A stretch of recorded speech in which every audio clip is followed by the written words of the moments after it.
Kabit o asawa? Asawa, ay siyempre, mura mong nasig tinapa. Abrihan na ito ko ilaing so. Lain.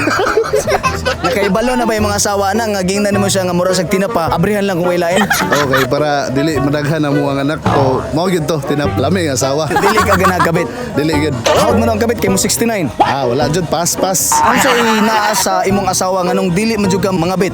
Ang baba niya, grabe ka ba? Grabing baba. Dili na pwede magbinuang sa itong asawa. Kana akong asawa gyud ang pinakatibay. So dili juga mangitag lain bisag na maghubo sa mga tubangan. Dili gyud. Akong asawa na wala na 5 seconds automatic na. Sa una kapila ka katong uyab pa mo si mga asawa.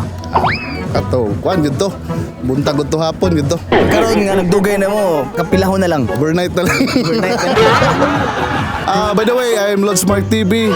Don't forget to like, share, subscribe sa atong YouTube channel, Lods Mark TV, o gamo ang page Lods Mark TV, no? O shoutout sa Bisdak, no? Especially Makoy TV.